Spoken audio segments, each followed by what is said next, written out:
Hello, everybody. I'm Laura the Librarian. This is the first installment of Public Domain Book Club. We're going to be reading Wuthering Heights by Emily Bronte. In the first chapter, we will hear from the narrator, Lockwood, as he arrives to the new house that he is renting, and we get to know the countryside, the house, as well as the landlord, Heathcliff. We're going to start with the first chapter. 1801. I have just returned from a visit to my landlord, the solitary neighbor that I shall be troubled with. This is certainly a beautiful country. In all England, I do not believe that I could have fixed on a situation so completely removed from the stir of society. A perfect misanthropist's heaven, and Mr. Heathcliff and I are such a suitable pair to divide the desolation between us. A capital fellow. He little imagined how my heart warmed towards him when I beheld his black eyes withdraw so suspiciously under their brows, as I rode up, and when his fingers sheltered themselves with a jealous resolution still further in his waistcoat as I announced my name. Mr. Heathcliff, I said. A nod was the answer. Mr. Lockwood, your new tenant, sir. I do myself the honor of calling as soon as possible after my arrival to express the hope that I have not inconvenienced you by my perseverance in soliciting the occupation of Thrushcross Grange. I heard yesterday that you had some thoughts. Thrushcross Grange is my own, sir, he interrupted, wincing. I should not allow anyone to inconvenience me if I could hinder it. Walk in. The walk-in was uttered with closed teeth and expressed the sentiment, go to the deuce. Even the gate over which he leant manifested no sympathizing movement to the words, and I think that circumstance determined me to accept the invitation. I felt interested in a man who seemed more exaggeratedly reserved than myself. When he saw my horse's breast fairly pushing the barrier, he did pull out his hand to unchain it, and then sullenly preceded me up the causeway, calling as we entered the court, Joseph, take Mr. Lockwood's horse, and bring up some wine. Here we have the whole establishment of domestics, I suppose, was the reflection, suggested by this compound order. No wonder the grass grows up between the flags, and cattle are the only hedge cutters. Joseph was an elderly, nay, an old man, very old perhaps, though hale and sinewy. The Lord help us, he soliloquized in an undertone of peevish displeasure while relieving me of my horse, looking, meantime, in my face so sourly that I charitably conjectured he must have need of divine aid to digest his dinner, and his pious ejaculation had no reference to my unexpected advent. Wuthering Heights is the name of Mr. Heathcliff's dwelling, Wuthering being a significant provincial adjective, descriptive of the atmospheric tumult to which its station is exposed in the stormy weather. Pure, bracing ventilation they must have up there at all times, indeed. One may guess the power of the north wind blowing over the edge by the excessive slant of a few stunted firs at the end of the house, and by a range of gaunt thorns all stretching their limbs one way as if craving alms of the sun. Happily, the architect had foresight to build it strong. The narrow windows are deeply set in the wall, and the corners defended with large jutting stones. Before passing the threshold, I paused to admire a quantity of grotesque carving lavished over the front, and especially about the principal door, above which, among a wilderness of crumbling griffins and shameless little boys, I detected the date 1500 and the name Hareton Earnshaw. I would have made a few comments and requested a short history of the place from the surly owner, but his attitude at the door appeared to demand my speedy entrance or complete departure, and I had no desire to aggravate his impatience previous to inspecting the penetralia. One step brought us into the family sitting room, without any introductory lobby or passage. They call it here the house, preeminently. It includes kitchen and parlor generally, but I believe at Wuthering Heights the kitchen is forced to retreat altogether into another quarter.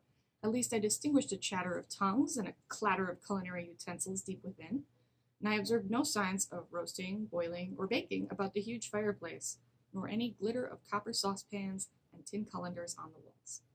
One end, indeed, reflected splendidly both light and heat from ranks of immense pewter dishes, interspersed with silver jugs and tankards, towering row after row in a vast oak drawer to the very roof. The latter had never been underdrawn, its entire anatomy laid bare to an inquiring eye, except where a frame of wood laden with oatcakes and clusters of legs of beef and mutton and ham concealed it. Above the chimney were sundry villainous old guns and a couple of horse pistols, and by way of ornament, 3 gaudily painted canisters disposed along its edge. The floor was of smooth white stone, the chairs high-backed primitive structures painted green, 1 or 2 heavy black ones lurking in the shade. In an arch under the dresser reposed a huge, liver-colored pointer surrounded by a swarm of squealing puppies, and other dogs haunted other recesses. The apartment and furniture would have been nothing extraordinary as belonging to a homely northern farmer with a stubborn countenance and stalwart limbs set out to advantage in knee breeches and gaiters. Such an individual, seated in his armchair, his mug of ale frothing on the round table before him, is to be seen at any circuit of 5 or 6 miles among these hills, if you go at the right time, after dinner. But Mr. Heathcliff forms a singular contrast to his abode and style of living. He is a dark-skinned gypsy in aspect, in dress and manners a gentleman, that is, as much gentleman as many a country squire. Rather slovenly, perhaps, yet not looking amiss, with his negligence, because he has an erect and handsome figure, and rather morose. Possibly some people might suspect him of a degree of underbred pride. I have a sympathetic chord within that tells me it is nothing of the sort. I know by instinct his reserve springs from an aversion to showy displays of feeling, to manifestations of mutual kindliness. He'll love and hate equally under cover, and esteem it a species of impertinence to be loved or hated again. No, I'm running on too fast. I bestow my own attributes over liberally on him. Mr. Heathcliff may have entirely dissimilar reasons for keeping his hand out of the way when he meets a would-be acquaintance, to those which actuate me. Let me hope my constitution is almost peculiar. My dear mother used to say I should never have a comfortable home, and only last summer I proved myself perfectly unworthy of one. While enjoying a month of fine weather at the sea-coast, I was thrown into the company of a most fascinating creature, a real goddess in my eyes, as long as she took no notice of me. I never told my love vocally. Still, if looks have language, the merest idiot might have guessed I was over head and ears. She understood me at last, and looked a return, the sweetest of all imaginable looks. And what did I do? I confess it with shame, shrunk icily into myself like a snail, at every glance retired colder and farther, till finally the poor innocent was led to doubt her own senses, and, overwhelmed with confusion at her supposed mistake, persuaded her mamma to decamp. By this curious turn of disposition, I have gained the reputation of deliberate heartlessness, how undeserved I alone can appreciate. I took a seat at the end of the hearthstone, opposite that towards which my landlord advanced, and filled up an interval of silence by attempting to caress the canine mother, who had left her nursery and was sneaking wolfishly to the back of my legs, her lip curled up and her white teeth watering for a snatch.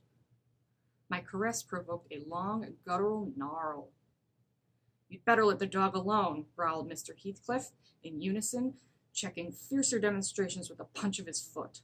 "She's not accustomed to be spoiled, not kept for a pet." Then striding to a side door, he shouted again, "Joseph!" Joseph mumbled indistinctly in the depths of the cellar, but gave no intimation of ascending.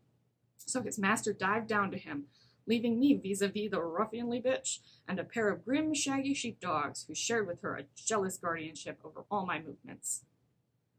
Not anxious to come in contact with their fangs, I sat still, but imagining they would scarcely understand tacit insults, I unfortunately indulged in winking and making faces at the trio, and some turn of my physiognomy so irritated Madame that she suddenly broke into a fury and leapt on my knees.